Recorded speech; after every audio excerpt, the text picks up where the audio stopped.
안녕하십니까. 2024년 1기 작년교과 시편의 해설을 맡은 목사 박진우입니다.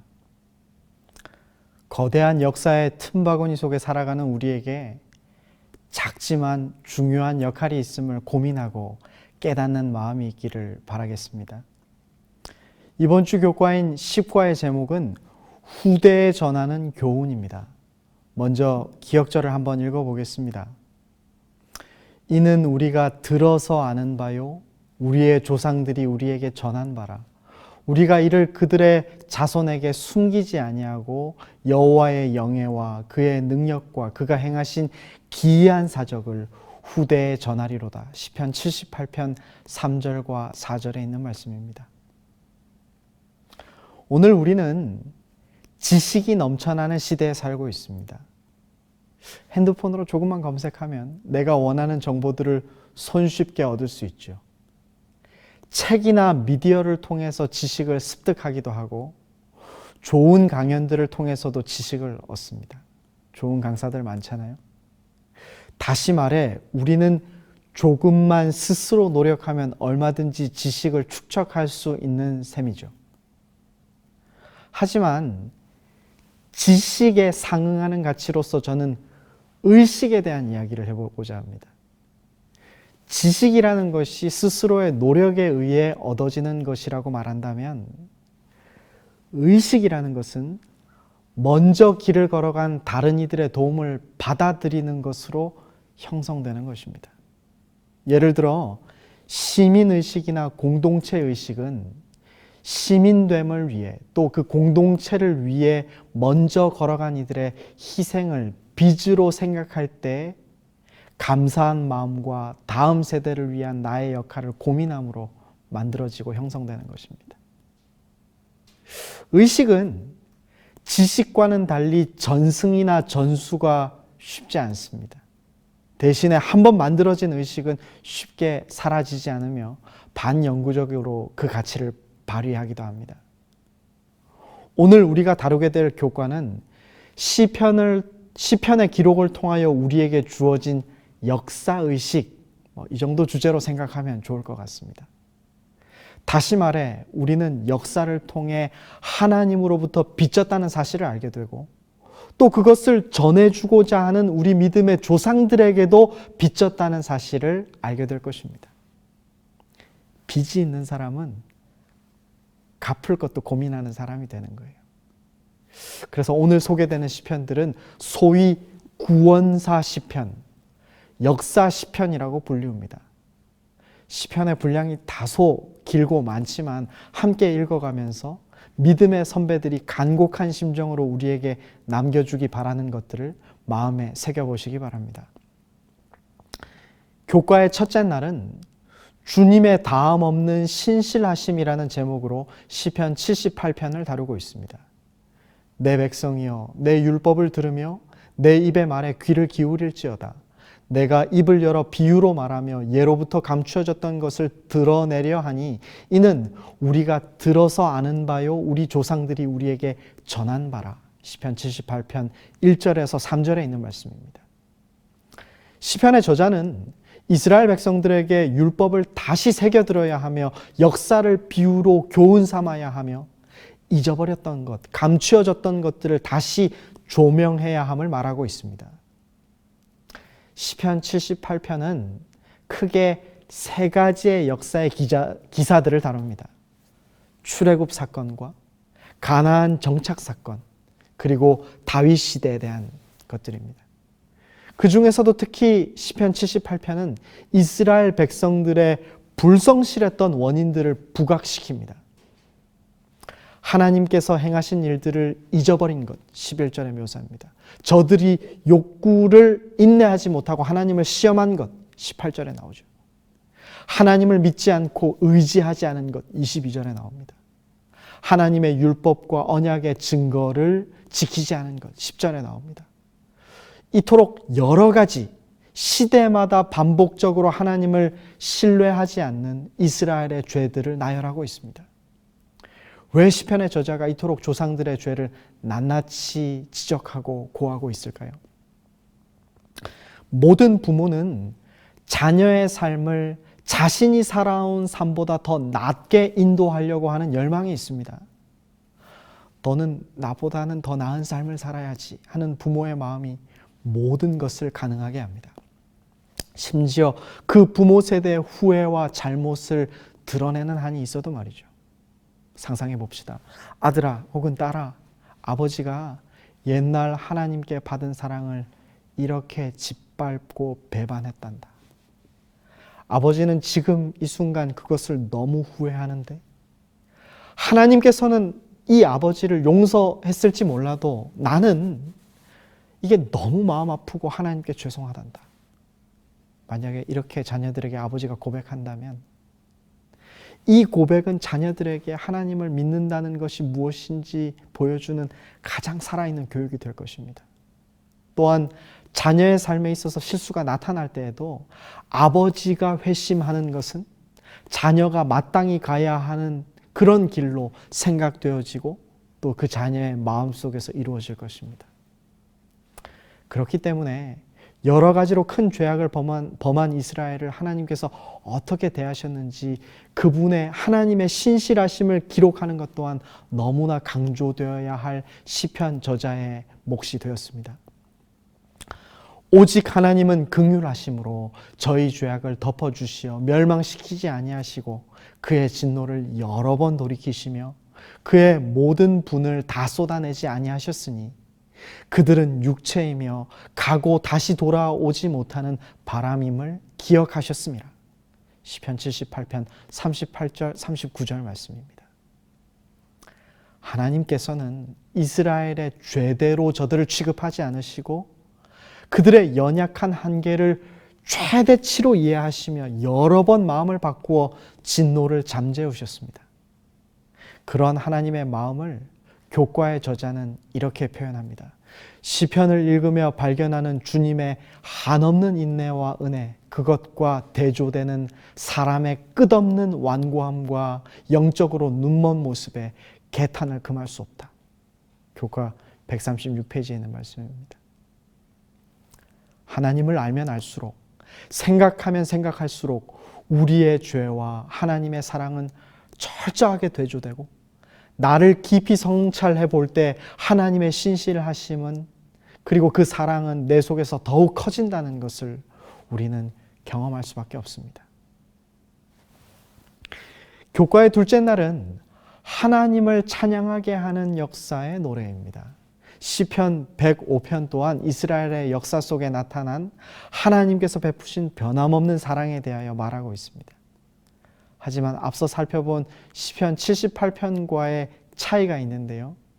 시편 78편이 백성들의 과거의 잘못을 언급했다면 여기서는 그 잘못을 언급하지 않습니다.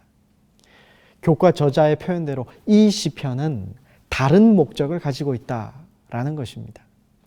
시편 105편 1절에서 3절에 있는 말씀을 읽겠습니다. 여호와께 감사하고 그의 이름을 불러 아뢰며 그가 하는 일을 만민 중에 알게 할지어다. 그에게 노래하며 그를 찬양하며 그의 모든 기이한 일들을 말할지어다. 그의 거룩한 이름을 자랑하라. 여호와를 구하는 자들은 마음이 즐거울지로다. 시편 105편 1절에서 3절 말씀입니다.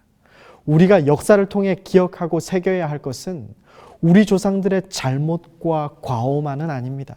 하나님께서 이스라엘을 얼마나 사랑하셨는지, 또 얼마나 놀라운 일들을 행하셨는지 그런 것들을 기억하는 것입니다. 또 하나님께서 우리 조상들을 돌보신 결과 우리 조상들이 얼마나 아름다운 인내와 믿음을 지켰는지를 살피는 것도 우리의 믿음을 자라나게 합니다. 소위 말하는 믿음의 성공담인 것이죠. 여호와 하나님의 아름다움을 묵상하고 우리 선조들이 그런 하나님을 의지하여 불가능한 역사들을 능히 이루었다는 것을 기억한다면 그것은 그것대로 또한 우리 신앙의 소중한 자긍심이 되지 않겠습니까? 교과의 셋째 날은 시편 106편을 소개함으로 회개로 이끄는 역사의 노래라는 주제를 말하고 있습니다. 시편 106편은 이스라엘의 역사 속에 출애굽, 광야 생활, 그리고 가나안 정착을 비롯해 바벨론 포로 시절 절정에 달했던 조상들의 끔찍한 죄악들마저 다루고 있습니다. 아마 이런 것을 생각해 볼 때 시편 106편은 바벨론 포로 귀환 이후에 기록되었을 것으로 추측할 수 있습니다. 시편 106편의 시적 자아는 이스라엘 조상들의 죄악을 자신의 죄악과 동일시하여 진실하고 겸손한 어조로 그 죄를 차근차근 고백하고 있습니다.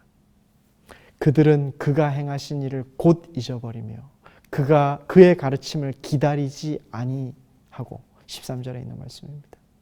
하나님께서 베푸신 구원의 사건들이 그저 헛된 일처럼 스쳐 지나감을, 그래서 곧 잊어버리는 저들의 과오를 얘기합니다. 그들의 행위로 더러워지니 그들의 행동이 음탕하도다. 39절 말씀입니다. 이방 우상들을 섬기고 희생제물로 그 자녀를 바친 끔찍한 사건들도 묘사하고 있습니다. 여호와께서 여러 번 그들을 건지시나 그들은 교묘하게 거역하며 자기의 죄악으로 말미암아 낮아짐을 당하였도다. 시편 106편 43절에 있는 말씀입니다. 우리는 우리 조상들의 역사를 바라보고 후대를 살아감으로 후대를 살아가는 사람으로서 이전 시대에 비해, 이전 세대에 비해 훨씬 유리한 지점에서 신앙생활을 지켜나갈 수 있습니다. 그것이 우리의 장점입니다. 왜냐하면 선조들의 교훈과 하나님의 신실하심을 전수받아 미리 알게 되었기 때문이기도 하고, 열조들의 그런 상황들을 우리가 미리 공부했기 때문인 것이죠.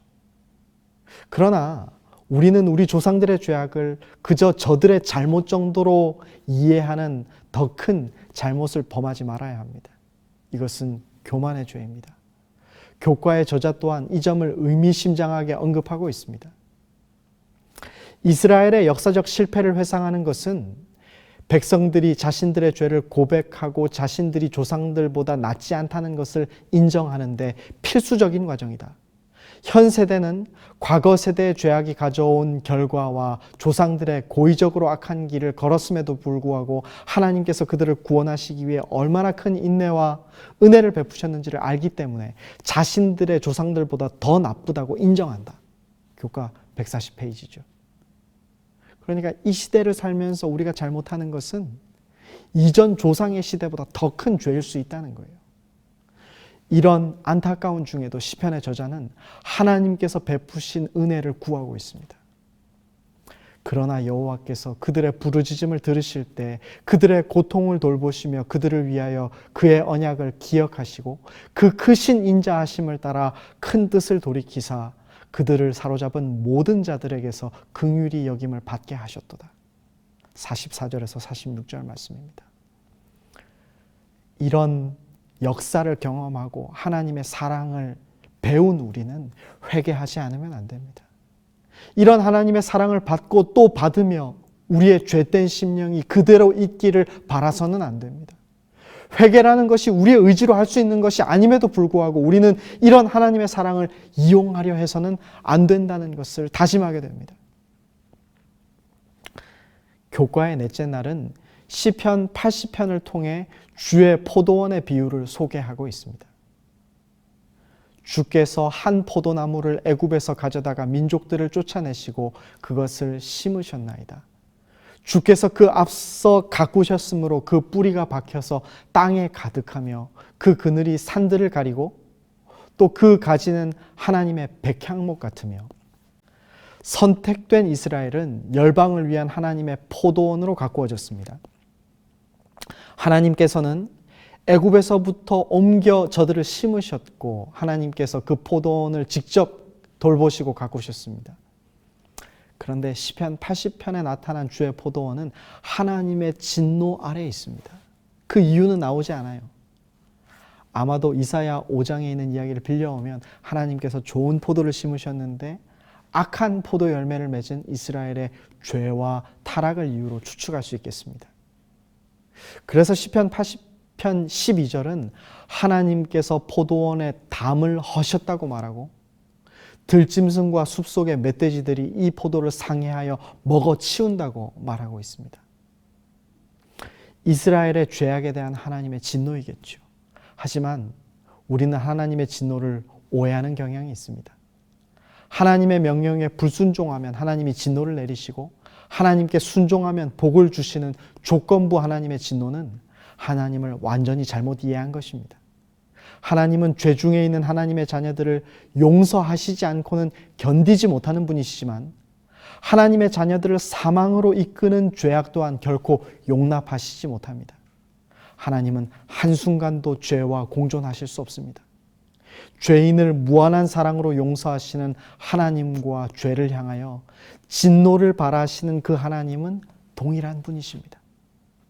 하나님 안에서 이 두 가지는 분리될 수 없고 또 그러므로 하나님께서 이 포도원에 대하여 진노를 발하시는 이유는 이스라엘을 회개케 하시고 회복하시기 위한 의도라고 생각할 수 있습니다.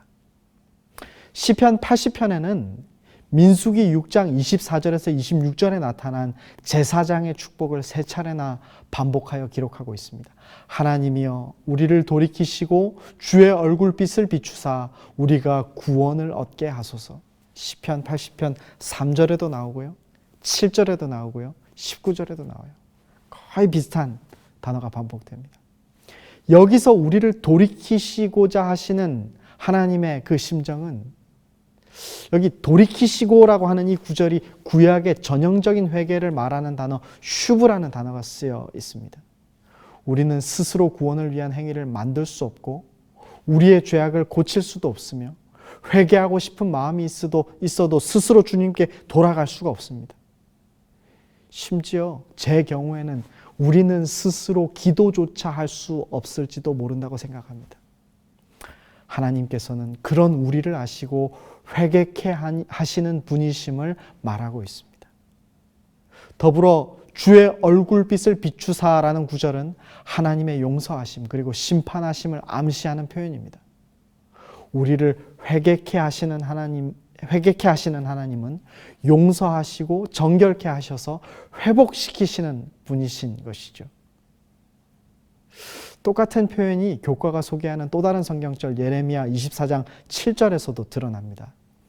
내가 여호와인 줄 아는 마음을 그들에게 주어서 그들이 전심으로 내게 돌아오게 하리니 그들은 내 백성이 되고 나는 그들의 하나님이 되리라.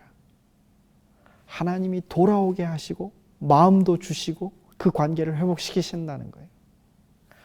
하나님께서 역사를 통해 우리에게 주시는 가장 큰 교훈과 선물은 우리가 우리의 잘못을 깨닫고 하나님의 기이하신 구원의 역사를 찬송하는 것에서 그치지 않고 우리의 본성을 바꾸어 주시며 우리가 변화되도록 하나님의 백성을 회심시키시는 행위입니다. 교과의 다섯째 날은 시편 135편을 통해 그런 하나님께 감사의 마음을 표현하고 있습니다.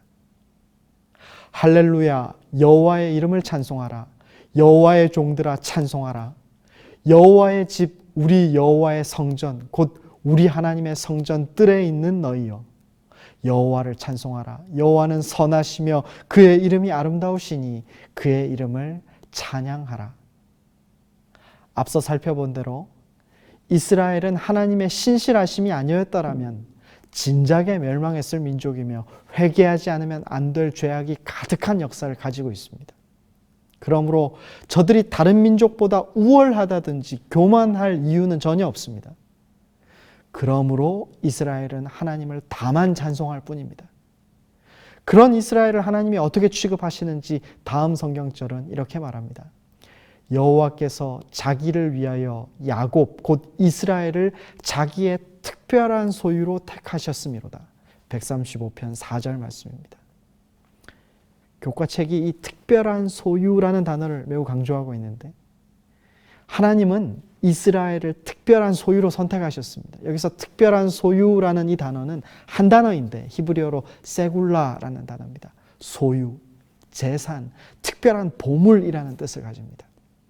게다가 이 앞에 나오는 자기를 위하여라는 구절은 그렇게 하시는 것이 하나님 본인에게 더 행복하고 좋다는 표현이겠죠. 하나님은 죄 많고 자랑할 것이 없는 지극히 연약하고 작은 이스라엘을 보물로 대하시는 것이 본인 스스로에게도 행복하다고 말씀하고 계시는 겁니다.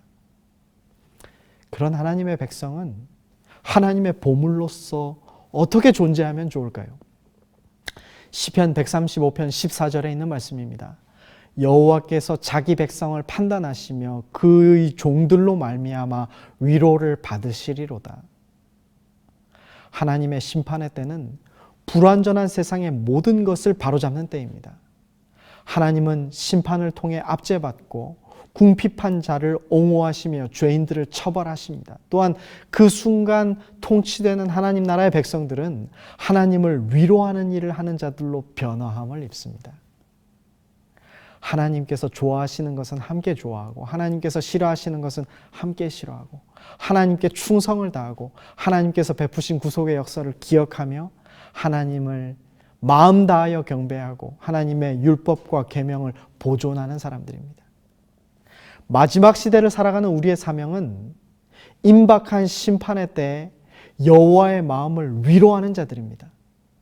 사랑을 주고 또 주어도 받아들이지 않는 세상 가운데서 여전히 하나님을 드높이며 세상을 위하여 하나님을 옹호하는 그런 방식으로 하나님을 위로하는 사람들, 이것이 역사의 마지막 순간을 살아가는 우리의 사명일 것입니다.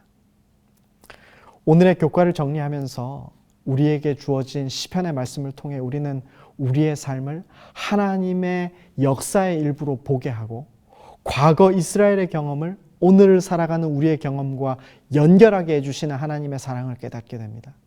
또한 마지막까지 우리가 다해야 하는 사명을 감당하며 우리의 후세대들에게 우리가 경험한 하나님을 전해 주어야 하는 것도 우리의 몫이겠습니다.